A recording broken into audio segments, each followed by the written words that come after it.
everybody, Ricky Dover Jr. here, and today we're going to check out Looking for Love, Ready for War by Tuck Smith and the Restless Hearts. The song's in B minor, actually, but we're tuned down a half step, so it's really B flat, but for all intents and purposes, we'll just say it's in B. It starts out with this riff.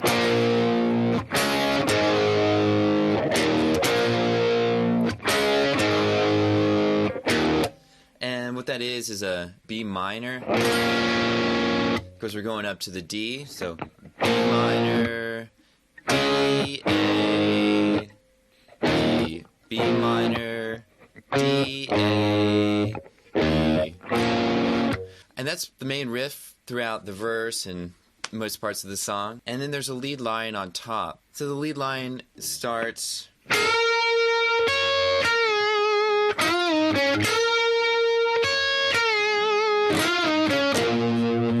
unison bend on the 10th fret of the B string up to that B on the 7th fret E. And basically the idea was to outline the chords, but just kind of higher up the neck. So we start out with A bending up to B, and then because the next chord is that D, kind of doing the same thing up here. So it starts bending up to that B, hitting that D on 10th with your pinky on the E string, and then I'm leaving my ring finger still in the bend on the B string, so then I can pre-bend and bend down to hit that A. Bending up, hitting the D on 10 on E string, but as you'll notice, I'm still bending this string here. So that's how I'm getting that pre-bend. And then, because the next chord over that would be finishing off that lick, grabbing, raking against the other strings to give more body to that bend. So, and then what I'm doing is on 9 on the G string, bending up to a full step to 11. So what that's doing is E, F sharp, B, B. You know, in a lower octave. Unison bend up to the B. Still holding the bend, hitting the D with your high E string. Then bending down to hit that A, and then doing another kind of unison bend on the F sharp, and that's the lick.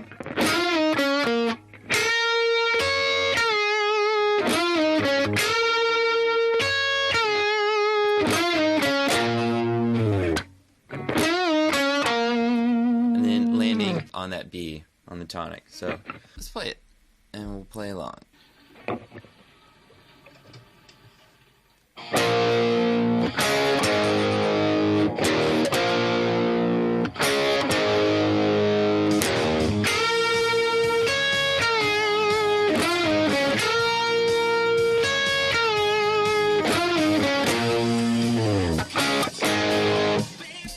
So normally Tuck will play the intro and I'll do the lead licks on top. Main riff during the verse, we like to play it down here in this position because there's a couple different positions you could play this riff. For example, you go...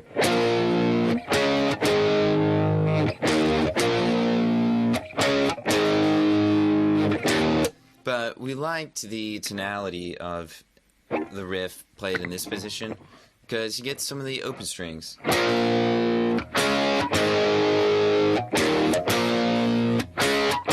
And really what I like to do when I hit the A, really like this chord, which isn't just a normal A. Then I'm using my index finger bar on 2nd fret on the D and G strings, and then I'm using my pinky to grab the higher octave of the E and A on the B and E strings on 5. So And then add the root in there.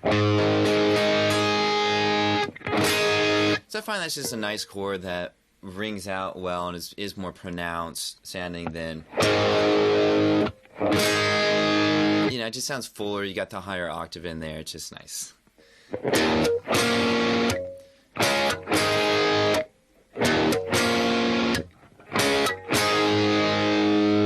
And that brings us to the pre-chorus, which the chords are really just two chords, G, and then walk down, F sharp, G, F sharp, E major. Even though we're in G, we're going to hit that major in there, and that'll come into play later in the solo. G, F sharp, build. I like to grab that octave there. So there is a lead guitar happening in the recording that I don't necessarily do live. And to me, it's kind of an Ace Frehley thing, and that I find I really enjoy his rhythmic bends, is what I like to call it. So that part in the pre-chorus is, again, I'm already pre-bending up here on the B string on 10 up to 12, and really I'm trying to match the rhythm of the bend to the tempo of the song. So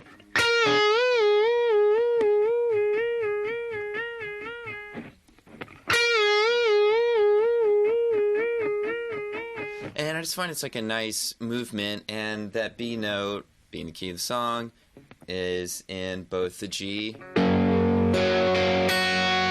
and that note. It's also in the E chord, so that works on over both chords. Here we got. I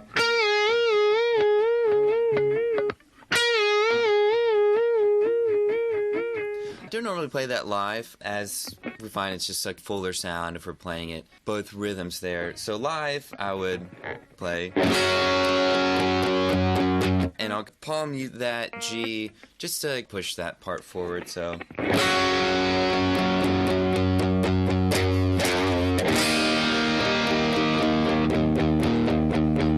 And really, I love this, again, kind of like the A in that section. You kind of do a similar thing on E, where it's, again, this was an A5. This, I also put a E5 in there, and use my index on 2nd fret on A and D, and then I'm using my ring finger to grab the octave of B there on 4th on G string,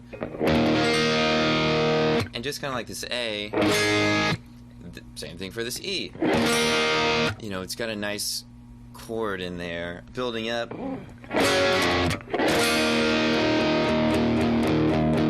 And then since I'm already there,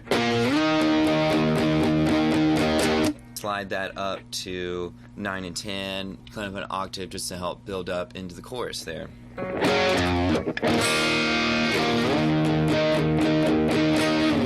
And then live, what I'll do on the chorus is playing on guitar the note that I'm singing. So I will add.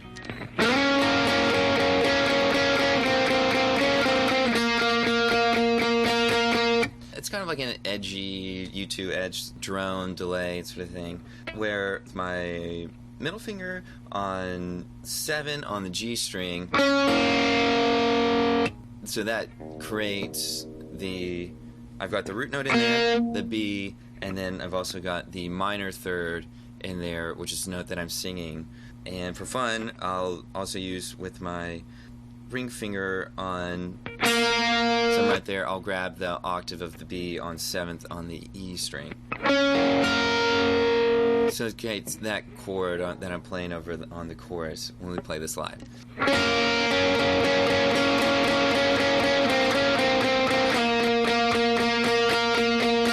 See if we can find that in this song.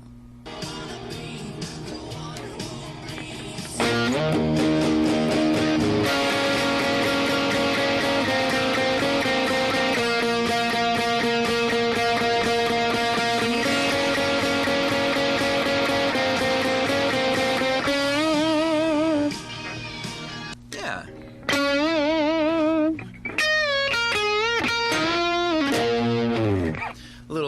after the first chorus going into the second verse. And again, I'm kind of using the pre-bend. It's over an E chord. On the high E, going 10 up to 12. And so I'm already there, starting on the E note, even though I haven't picked it. And then pulling down.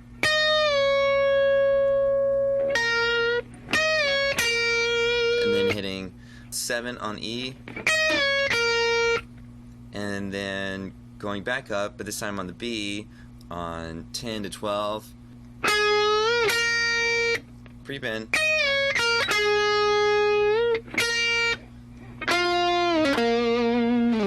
Kind of similar to that intro lick, but just a little jazz up. So here we go, from 10 on 12, already pre-bend.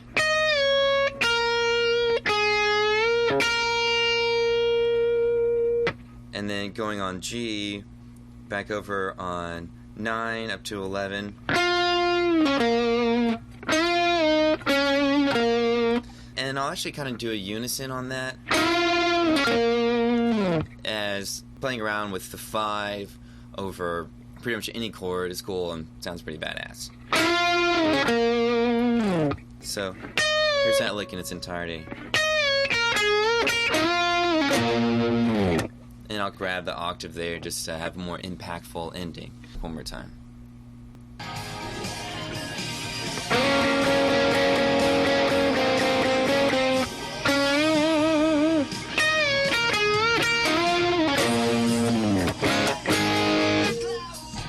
So also on that part, because it is over the E chord, I am doing a octave unison bend on 7 and 5 right here on the G and B strings.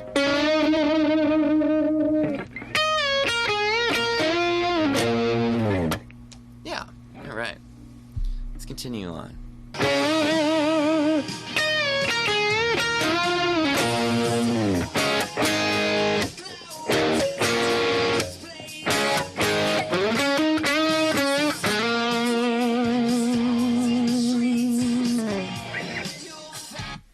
So there's another little lick in between the vocal lines on the second verse here. And again, we're in this minor pentatonic box on 7.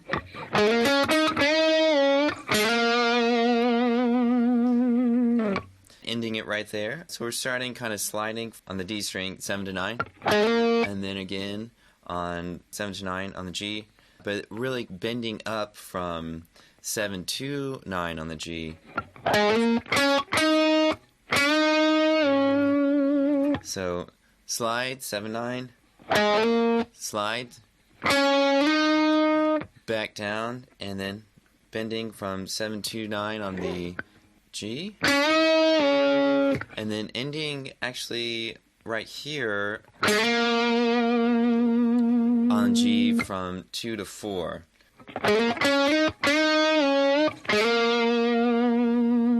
Because I could play that same lick and end on this note.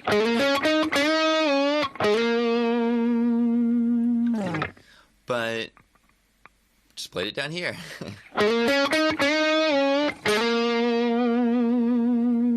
And then that gives us into the solo. So let's get a little closer for that. Each time the solo.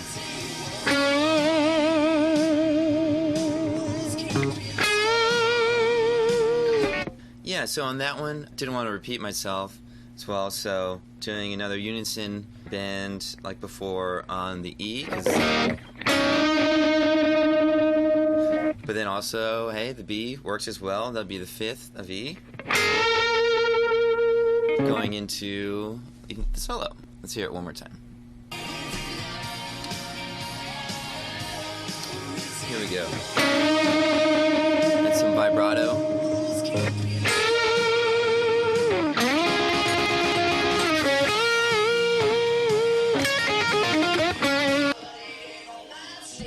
Alright, let's break that down a little bit, shall we? So, the intro of this solo, I'm pretty much sang in the pentatonic box. Intro, like... Post-chorus, we're hitting that E.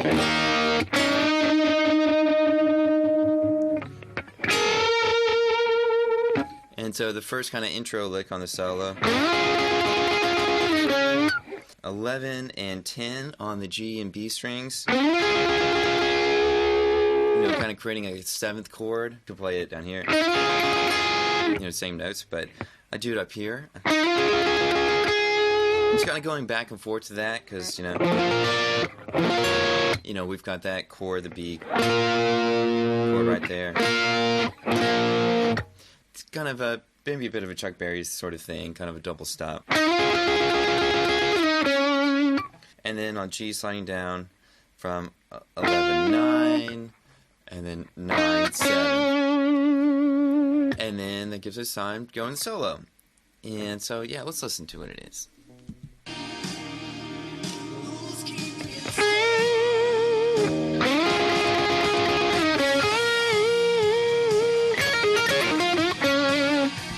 Yeah, alright, so we'll kind of break this down. With the first part of the solo after the intro lick, like the pre-chorus, a rhythmic bend. In this, we were trying to create hooks and trying to create memorable melodies and such in the solo and singable, and kind of referencing other parts of the song. Yeah, so we put that lick in there. Yeah, and again, this isn't sort of a pre-bend, but on B from 10 to 12, from A up to B. And really just hitting that once and just using the fingers to create the rhythm of it on my left hand. Kind of staying in that kind of minor, B minor pentatonic box. Got the next lick. 10 to 7. Again on B. 10, 7.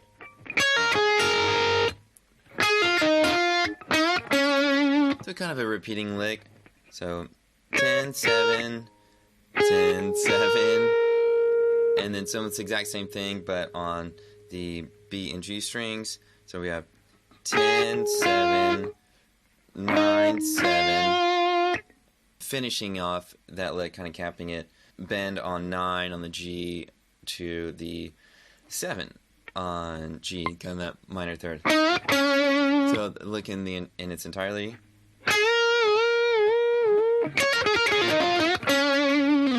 Let's hear the next one.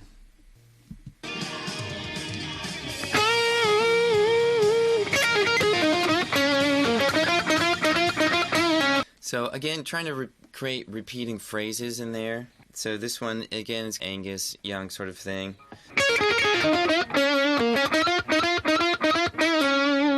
On the G, on 9 is where I'm bending up. But I'm using my pick to actually stop and create the space in between the notes, so it's not...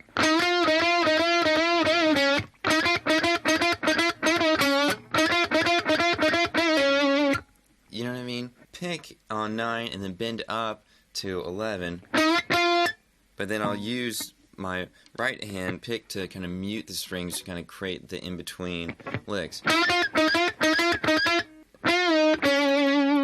that lick at the end, bending from 9 down to 7. Then, on that, starting on 7 to 9 on the A. So 7, 7, 9. And then 7, 9 on D. And then again on G. And then 7, 9, 7. And that'll be kind of a hammer on and pull off on the G. And then hitting that B on the D string. And then kind of bending up on 11 here on the 5 note. I always find that's just kind of a fun one. Kind of a buddy guy sort of lick there. And just bending the hell out of it and seeing where it lands.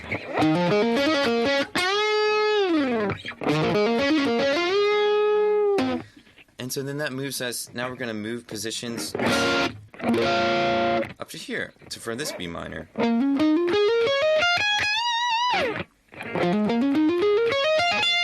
In that kind of minor pentatonic box where the root is on 14 on the A string. Kind of like that intro to the solo.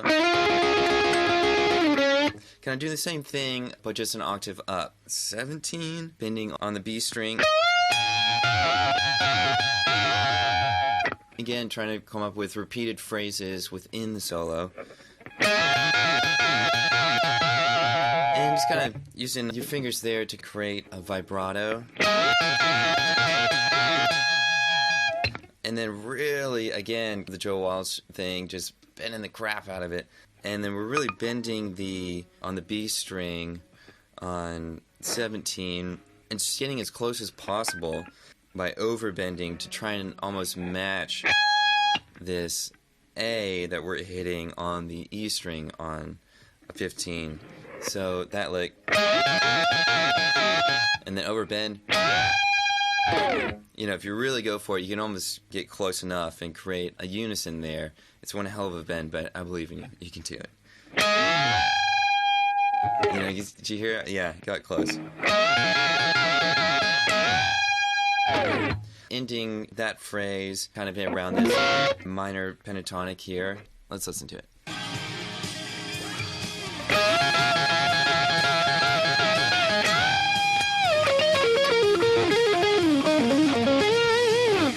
So if you notice, it'll double up in there.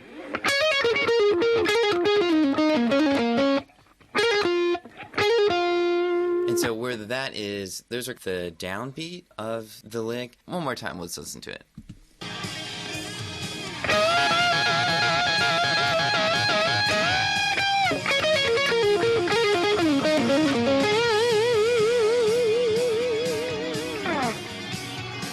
Alright, and so on the recording, we added 2 guitar parts in that part, and that bled together, because again, kind of ending that phrase.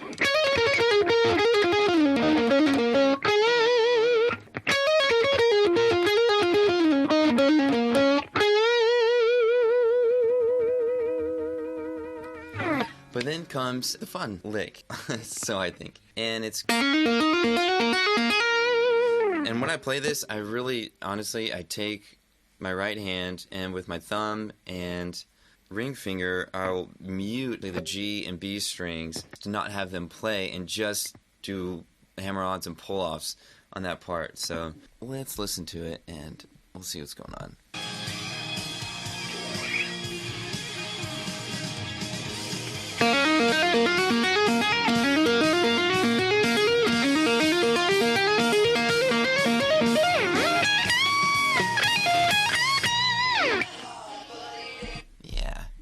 Pretty fun one. And the idea is moving up the scale, the B minor scale, but just on the B string. So, which is why it's important to know your scales this way and know them this way. So, because the song is in B, we can hammer on and pull off all the way up that scale. Musically, the chords are under the pre-chorus, so which is, you know, G to E major.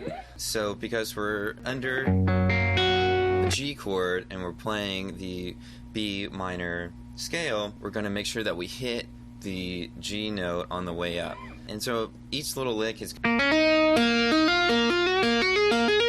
of a 2-note thing. So from open, we're doing 3, 5, and then pulling off on 5. Open, hammer on, pull off. Open, 5, 7, hammer on, pull off. On 7 to 8, or F sharp to G. And then again from 8 to 10. And then finishing the phrase on 10 to 12. So the whole thing under the G. So then the next chord is an E major. So we have the G sharp in there. So we need to change the scale and change one note on our ascending line that we have here. Mostly the same. First part under the E, the second part of this phrase. Again, open, hammer on, pull off. again on 7-5. And then on the first one where we went 7-8, this time we'll do 7-9. As to outline, add the G sharp that's in that E chord. And then, 9-10. And then 10-12. As it's the ending of that phrase, I actually continue up further. Instead of repeating the exact same lick and starting the same place, I'll just continue on the scale from 10-12, hammer on, pull off, 12 to 14, 14-15, 15-17, 17-19. So that last phrase is slightly different and longer. So let's hear both of them together with that final hammer-on pull-off phrase. Again.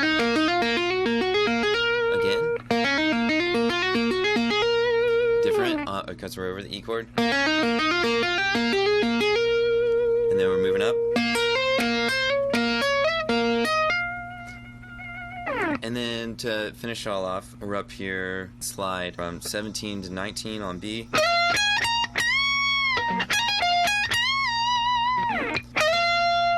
So sliding there, 17 on E, and then to 19 on E.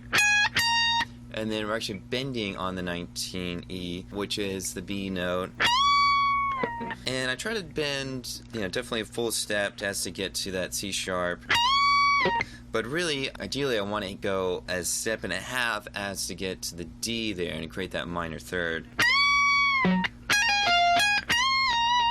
And then we'll finish the phrase, the hammer on and pull off on 17-19 on E, 19B, back, 17-19. So let's hear it slow.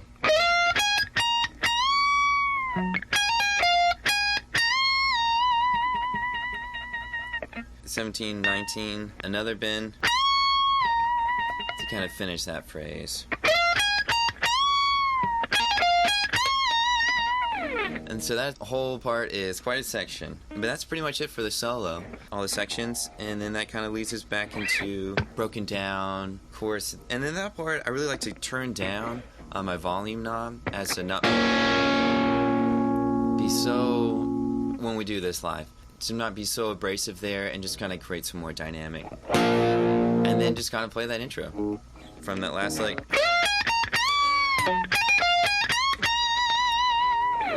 Then turn down.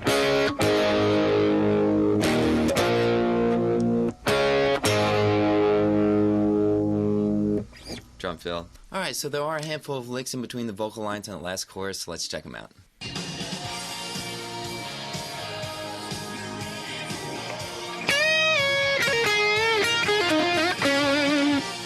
So that looks kind of similar to what is happening after the first chorus.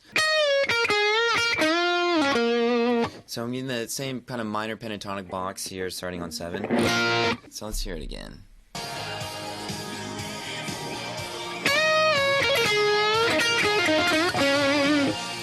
Bending up on 10 on E. Bending back down. Hammer on, pull off. And then hitting the 10 on B. Doing a full bend up to hit B on 7 on E. And then little phrase to end it. On B we got 10, 7. And then on G, 9 back to 7 on B. And then a bend on 9, and then ending on the 7 on G. So the whole lick slow. One more time.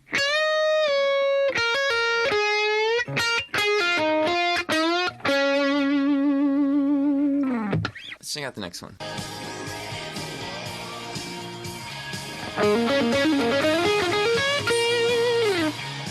Yeah, so we're kind of staying in the same kind of minor pentatonic box, moving up here. We got So slow, that's... Trying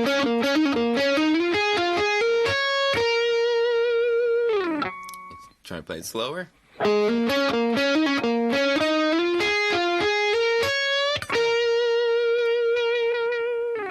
Alright, and there's kind of one final lick at the very, very end. And this time we're up here on 12 on the E string. On the high E, we're bending up from 12 to 14, and then kind of release that and hit the 10 on the E string, creating that minor third.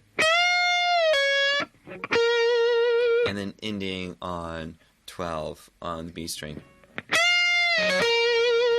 Almost identical to what in the intro lick before the verse starts. Just an octave up. And let's just do a whole playthrough of the song, shall we?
Alrighty, folks, so that's it for Tuck Smith and the Restless Hearts, Looking for Love, Ready for War. Let me know if you have any questions or comments, and we'll see you next time.